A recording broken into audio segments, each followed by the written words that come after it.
நாஞ்சில் சம்பத் அவர் இனி ஒருவர் சீமா. சொல்லுங்க. அந்த சீமான் அவன் ஒரு போலி, ஒரு காலி, யாருக்காகவோ கூலியாக இருக்கிறதில் மகிழ்ச்சி அடைகிற ஒரு பேர்வழி. அவர் சொல்லுவது எதுவுமே நடைமுறைக்கு சாத்தியம் இல்லாதது. அவர் பேசுகிற தமிழ் தேசியத்தை இதே நாஞ்சில் சம்பத் பேசியிருக்கிறேன், பெரியார் பேசியிருக்கிறார், அண்ணா பேசியிருக்கிறார், கலைஞர் பேசியிருக்கிறார். நாங்கள் 100 ஆண்டு காலம் பேசியவர்கள் தமிழ் தேசியத்தை. இன்னைக்கு திராவிட தேசியத்திற்கு எதிர் திசையில் தமிழ் தேசியத்தை கொண்டு நிறுத்தி ஒரு அரசியல் செய்தார். அது இன்றைக்கு அடிபட்ட தக்காளியை போல அவருடைய அரசியல் இன்றைக்கு நாறிக்கொண்டிருக்கிறது.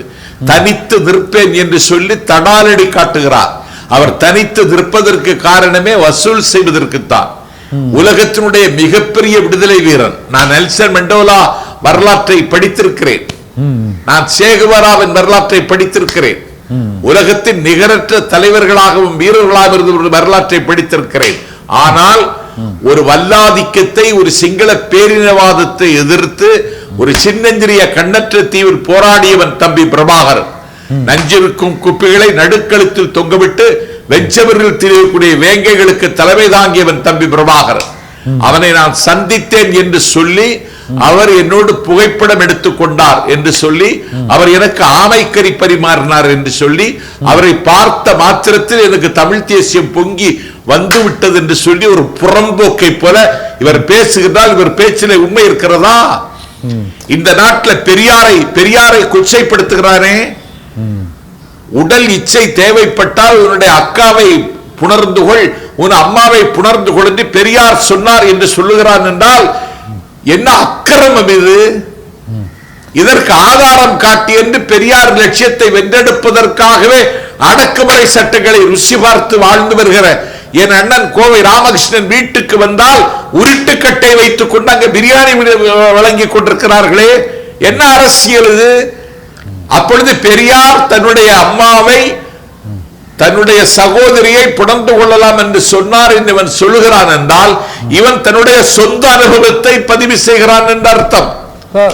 ஆகவே இப்படிப்பட்ட கள்ளத்தரமான தம்பி பிரபாகரனை காட்டி உலகம் முழுவதும் வசூலித்து தனியாக நிற்கிறேன் என்கிற பெயரால் தாகம் கொண்ட தம்பிகளிடத்தினுடைய மூலதனத்தை எல்லாம் சூறையாடி இன்றைக்கு இவருக்கு முதல் மனைவி யார் என்று உயர் நீதிமன்றம் ஆய்வு செய்கிற இடத்திற்கு வந்திருக்கிறது. இவன் கட்சி நடத்த சொன்னால் இந்த காபோதி கருக்கலைப்பு மையத்தை தான் நடத்தி இருக்கிறார். ஆகவே 2026 தேர்தலிலே சீமானுடைய நாம் தமிழர் கட்சி உயிரோடு இருக்காது, எழுதி வைத்துக் கொள்ளுங்கள். ஓகே, நாஞ்சில் சம்பத் அவர் தமிழ் தேசிய தமிழீழத்தின் தலைவர், அந்த விடுதலை புலிகளின் தலைவர் பிரபாகரனை அவர் சந்தித்திருக்கிறார் என்று அவர் கூறுகிறார். சந்தித்து அவரிடம் அரசியல் ஆலோசனை பெற்றதாகவும் கூறுகிறார். ஆனால் நீங்க சந்திக்கவே இல்லை என்று சொல்றீங்களா? அரசியல் ஆலோசனை அவர் பெறவில்லை? இல்ல, சந்தித்தார் 5 நிமிடத்திற்கு மேல் அந்த சந்திப்பு நடக்கவில்லை. அந்த கறி ஆமைக்கறி அனாதையை அந்த ஆமைக்கறி தம்பி பிரபாகரனுக்கு தெரியவே செய்யாது. அப்படி ஒரு சந்தித்ததற்கான புகைப்படத்தை கூட அவர்கள் கொடுக்கவில்லை. இவன் என்ன ஆகிறது என்றால் எல்லை தாண்டி மேதகு தலைவர் தம்பி பிரபாகரனுடைய அண்ணனுடைய மகனை இந்த நாட்டில் பீக்காரி பையன் என்று சொல்லுகிறான். எந்த செருப்பால் இவனை அடிப்பது? என்ன அக்கிரமம் இது? உலகெங்கு வாழக்கூடிய தமிழர்கள் மதிக்கக்கூடிய அந்த குடும்பத்தினுடைய ஒரு பிள்ளைமை இப்படி பேசுறானே, நாங்க எப்படி இதை தாங்கிட்டு இருக்க முடியும்? பீக்காரி பையன் சொல்றான் தம்பி பிரபாகரனுடைய அண்ணனுடைய மகனை.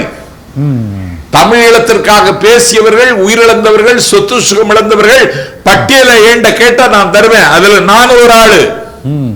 56 கவரையில் திருமணத்தை கொண்டு வந்தவன் வைகோ, முள்ளிவாய்க்கால் முற்றம் தந்தவன் அண்ணன் நடராஜன், எலும்பு தேய இந்த நாட்டில் காட்டில் சஞ்சரித்து உழைத்தவர் மாவீரன் நெடுமாறன்.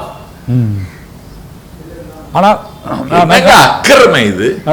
சார், பிரபாகரன் அவர்களோடு நெருங்கிய தொடர்பில் இருந்தவர்கள் பலர் அது தொடர்பாக எதுவும் கூறவில்லை. ஆனால் இவர் பிரபாகரனே எதிர்த்தாலும் தந்தை பெரியாரை நான் எதிர்ப்பேன் என்று கூறுகிறார். அந்த அளவுக்கு தந்தை பெரியார் மீதும் அந்த தத்துவத்தின் மீதும் அவருக்கு ஒரு வெறுப்போ அல்லது அது தொடர்பான எதிர் கருத்தோ வருவதற்கு அதுதான்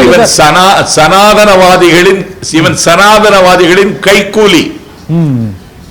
திமுகவுக்கு திரண்டு வருகிற வாக்குகளை திசை திருப்புவர்களுக்கு அவர்களுக்கு ஒரு துருப்பு தேவைப்பட்டது. அந்த செருப்பு தான் இந்த நாய். இவன் வந்து சனாதனவாதிகளுக்கு கைக்கூலி. பிஜேபி கட்சிக்காக இந்த நாட்டில் கள்ளத்தரமாக வேலை பார்க்கிறவர். என்னைக்காவது மோடி விமர்சித்து பேசி இருக்கிறாரா?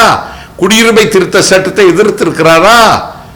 இன்னைக்கு வக்போர்டு சட்ட திருத்தத்தை கொண்டு வருவதற்கு எத்தனைக்கிறது டெல்லி சர்க்கார்? எதிர்த்திருக்கிறாரா? வேளாண்மை சட்டத்தை எதிர்த்திருக்கிறாரா? பண பரிவர்த்தனைக்கு பெயரால் இன்னைக்கு எல்லாரையும் கைது செய்தானே. பண மதிப்பிழப்பு என்று கொண்டே செய்து நாட்டில் 120 இந்தியர்கள் இறந்தார்களே, இவன் கண்டனம் தெரிவித்திருக்கிறானா? கவலைப்பட்டிருக்கிறானா?